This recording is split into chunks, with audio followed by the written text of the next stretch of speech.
Assalamualaikum warahmatullahi wabarakatuh. Waalaikumsalam warahmatullahi wabarakatuh. Mau info buat teman-teman yang kemarin sudah ngirim CV dan portofolionya, nanti Mimin review dulu ya teman-teman, kasih Oh beberapa iya, itu hari. banyak yang minta di kolom komentar juga banyak yang Betul, minta. betul. Dan ada banyak juga ternyata yang dia udah jadi konten kreator tapi melamar ya. Jadi untuk portofolio dan CV-nya boleh ditahan dulu teman-teman, saya nge-review dulu ya. Karena hanya ada satu yang kita perlukan untuk saat ini ya. Yang ada dalam tanggung jawab saya hanya Guru Gembul Channel dan Gembulikum. Assalamualaikum Baraya, selamat datang kembali di Gembulikum. Ini Pak Guru langsung saja. Jadi ada POV dari seseorang.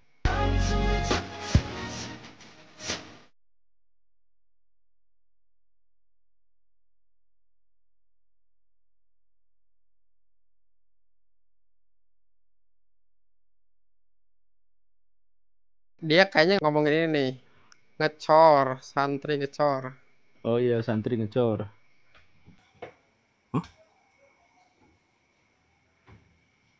Itu santrinya disuruh ngecor tuh, itu yang viral. Santri di salah satu pesantren. Disuruh ngecor. Heeh. Aduh, kayak kebanyakan ini orangnya. Kan ngecor harus sekaligus. Iya. Barengan gitu.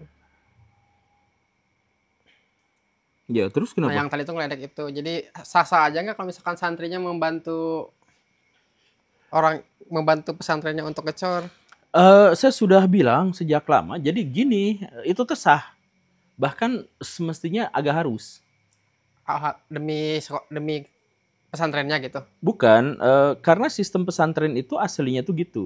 Jadi pesantren itu adalah model sistem gotong royong yang menjadi tradisi kita sejak zaman dulu. Jadi ceritanya ya sistemnya itu gini nih, pesantren kita itu ya. Jadi siapapun yang mau belajar ke situ, mondok di situ, itu nggak bayar. Nggak bayar. Tapi biasanya si kiainya itu punya aset yang besar, baik itu peternakan, perguruan silat, pertanian, ya, dan lain-lain. Nah, si santri yang masuk ke situ itu diberdayakan untuk ngerjain project-project itu, dan kemudian penghasilannya ya dimakan bareng-bareng. Nah, jadi memang benar-benar gotong royong. Makanya santri-santri atau kiai-kiai di zaman dulu itu memang biasanya punya tanah yang luas. Sampai diserang sama PKI, itu kan dianggap sebagai tuan tanah yang culas, dianggap 7 setan desa dan sebagainya sama PKI itu. Karena memang santri-santri di zaman dulu tuh ke kiainya itu bergotong royong mengelola aset yang dimiliki oleh kiainya, gitu ceritanya. Nah, kalau misalkan mereka bikin pesantren, ya gitu juga memang. Bikin bareng-bareng. Tapi ya itu, di zaman dulu tuh nggak bayar. Karena sistemnya gotong royong. Jadi ya ayo bikin sama-sama gitu. Ada ladang, kemudian ada peternakan ayam, ada apa. Ya bikin sama-sama, diurus sama-sama, nanti dimakan sama-sama hasilnya. Itu juga kan bangunannya untuk santri juga kan, apa-apanya juga itu. Ya dalam hal itu bagus, emang dari awalnya pesantren tuh gitu. Nah cuman itu tuh sebagai pengganti dari SPP. Jadi SPP-nya hilang, gitu. tapi mereka bekerja sama-sama gitu. Nah itu nggak tahu di situ apakah bayar atau enggak. Biasanya kalau pesantrennya jadul banget gitu, itu biasanya nggak usah bayar. Jadi bagian dari itu, soalnya ini komennya rata tuh. Apa? Jadi santrinya tuh komentar bahwa kami para santri tidak pernah merasa disuruh dan lain-lain. Tapi ada juga yang mempertanyakan, udah bayar SPP tapi masih disuruh. Ya asal SOP-nya jelas aja, terus itu keamanannya asal bagus aja. Itu pada pakai helm gak sih? Pada pakai tali nggak? Pakai peci kan, peci menyelamatkan segala hal. Ya jangan seperti itulah. Ada kuli-kuli juga kalau misalkan ikutan kerja gitu di pekerjaan yang legal, itu kan pakai rompi lah, pakai helm lah, pakai alat-alat keselamatan dan lain-lainnya, pakai aja yang kayak gitu. Jangan kayak yang sebelumnya tiba-tiba rubuh Dan gitu. ya ini tuh video itu rame karena ada efek dari yang pesantren rubuh TA itu. Dan Mm-mm. per hari ini kan udah mulai pakai alat berat tuh. Update yang saya dapat dari Detik itu ada 37 orang per 5 Oktober ini yang meninggal. 37 orang, dan saya ngambil dari internet ya teman-teman. Kalau misalkan ini dikiranya hoax, bisa teman-teman koreksi juga ya. Keluarga korban bangunan ambruk di Pondok Pesantren Al-Khorizi tolak santunan demi dapat ridho dan berkah kiai pesantren. Oh, Menolak santunan tuh Pak Guru demi dapat berkah dari kiai. eh, apa ya? Aduh, saya jadi agak susah untuk Serba ngomong. salah ya, kita komentarin ya. Jadi gini nih, berkah itu goib. Berkah itu gak bisa kita pahami dan gak bisa kita ketahui. Dan karena itu gak bisa kita ukur. Berkah itu benar-benar gak bisa diukur gitu. Jadi hanya gara-gara misalkan Baraya em, tidak dapat rezeki gitu, tapi tiba-tiba ada yang ngasih, lalu kita sebut itu berkah gitu. Ya belum tentu juga. Berkah itu gak kita ketahui, gak kita pahami, tapi membuat kita secara langsung mendapatkan manfaat yang besar gitu. Nah, karena itu dia tuh gak bisa diklaim, karena gak bisa diklaim, gak bisa diukur, karena gak bisa diukur ya tidak bisa kita ketahui gitu. Jadi kalau misalkan si santunannya itu ditolak dan kemudian lebih baik memilih berkah dari kiai, dari yaitu mungkin aja justru sebaliknya, bukan, jangan-jangan si santunan itu yang sebenarnya adalah hasil dari keberkahan. Kok keberkahannya ditolak gitu? Ya bisa jadi. Jadi saya mah sering berharap please jangan menggunakan acuan-acuan yang gaib untuk bisa mengambil kesimpulan, keputusan dan takaran. Jangan gitu. Jangan misalkan saya hibahkan uang 300 juta rupiah untuk bikin masjid agar hidup saya berkah. Nah, jangan kayak gitu. Ya hibah mah hibah aja. Nanti kalau misalkan berkah atau enggaknya kita tuh gak usah berharap itu karena gak bisa ditakar, gak bisa diketahui. Jadi saya mohon maaf misalkan kayak dulu Pak Yusuf Mansur gitu kan. Cara dakwahnya itu ya sok sedekah sama saya nanti insya Allah dapat berkah gitu. Ya berkah itu dari Tuhan, nggak bisa diklaim sama manusia gitu. Nggak bisa tiba-tiba manusia langsung ngomong nanti kamu dapat berkah kalau misalkan ngasih sedekah ke saya gitu. Ya punten pisan ya, mohon maaf. Nggak bisa seperti itu gitu. Jadi manusia itu adalah makhluk material, makhluk ya geledegan kayak gini gitu. Ya yang dia diskusikan, yang dia klaim, yang dia pahami, yang dia wacanakan ya itu adalah seputar hal-hal yang material saja gitu, bukan hal-hal yang imaterial. Begitu. Jadi ya sulit sih. Tapi yang jelas saya juga melihat ini kejadian-kejadian ya dari rubuhnya pesantren ini tuh yang menjadi viral, yang dilihat banyak orang tuh bukan soal musibahnya, tapi soal keajaiban-keajaibannya. Apa salah satu di saya nggak lewat. Ada misalkan satu orang yang selamat gitu, terus kenapa gimana rasanya 3 hari ya saya tuh tidur aja tapi dalam mimpi ada yang ngasih minum saya gitu, dan itu dianggap sebagai sebuah keajaiban gitu. Keajaiban untuk satu orang tapi yang meninggal 37 orang gitu. Ya itu kita tuh fokusnya tuh bukan sama hal-hal yang keajaiban. Fokusnya itu adalah kita bisa kok memperbaiki dan memitigasi bencana agar tidak terjadi seperti itu lagi. Kita bisa loh. Kita bisa tidak usah mengorbankan begitu banyak santri, begitu banyak orang, dan ada banyak jerit tangis di sana, itu kita bisa kok.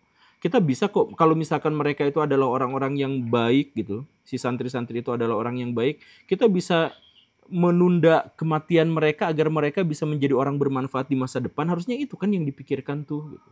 Yang harusnya dipikirkan itu adalah bangunan itu tuh seharusnya bisa menahan bobot yang besar sampai tidak runtuh. Seharusnya tuh begitu. Nah, jadi yang harusnya kita pikirkan itu adalah bagaimana caranya agar tidak ada nyawa lagi yang dikorbankan karena kelalaian manusia. Bukan menceritakan tentang keajaiban-keajaiban yang secara interpretatif kita anggap sebagai bagian dari karunia ilahi gitu. Ya, mohon kita berpikirnya itu adalah sesuatu yang kita jangkau aja sebagai manusia gitu.